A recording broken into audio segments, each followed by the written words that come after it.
As the April 18th tax filing deadline approaches, millions of working families in California are eligible for billions of dollars in state and federal tax credits.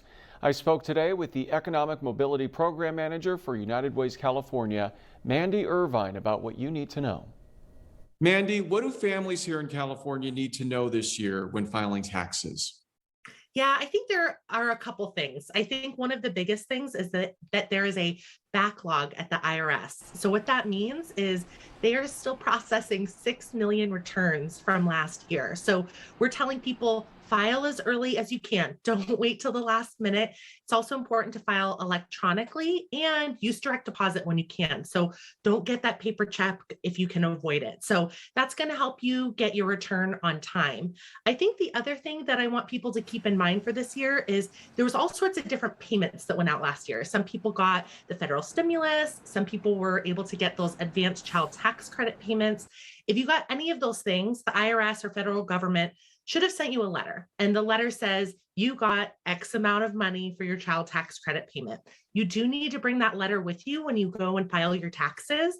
And I think one of the misconceptions and what makes things a little bit confusing is that both spouses will get a separate letter. So that money is kind of split amongst both spouses. So both people need to bring that letter with them. I think the last thing that we want families to keep in mind, it goes back to that backlog at the IRS. It's also affecting I-10 applications. Typically, I-10 applications took about 6 to 12 weeks to process. We're hearing that it's taking up to a year at this point.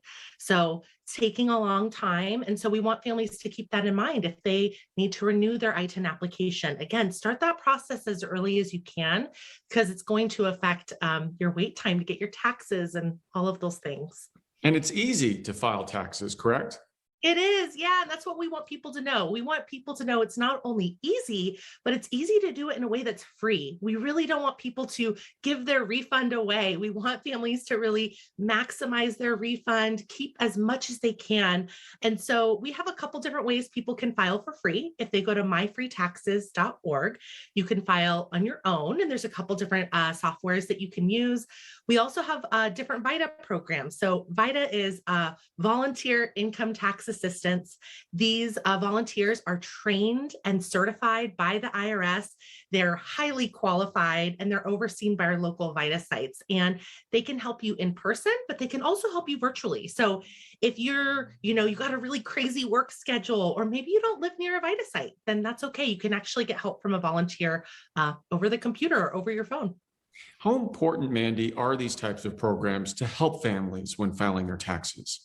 I think it's really important. When I hear about families spending $200 to $400 doing their return, it breaks my heart because I know that what that money can do, even just that $400, that's, food in your refrigerator, that's paying your utilities, that's helping pay your rent. And we know that the pandemic is not over. People are still having a hard time getting back on their feet. We also know that it is extremely expensive to live in the state of California, and it's only getting more and more expensive. And so things like tax credits, you can only get them if you file your taxes. And so we want people to know that, even if you, let's say you don't have to do your taxes because your income is low enough, you should still do it. That you really can get tons of money, thousands of dollars back in tax credits. So we have a couple different tax credits that we like to advertise a lot. Some of the state-based tax credits include the California Earned Income Tax Credit and the Young Child Tax Credit. What I love about these is you can have a Social Security number or an I-10 to qualify for this. And these are typically for individuals or families that are making below $30,000. And then we have the federal tax credit. So things like the Earned Income Tax Credit and the Child Tax Credit, which a lot of people know about because they got those advanced payments. So there's thousands and thousands of dollars that you can get back, but you're only going to get it if you file your taxes. All right, Mandy, we appreciate your time. Thanks so much for joining us. Thank you so much.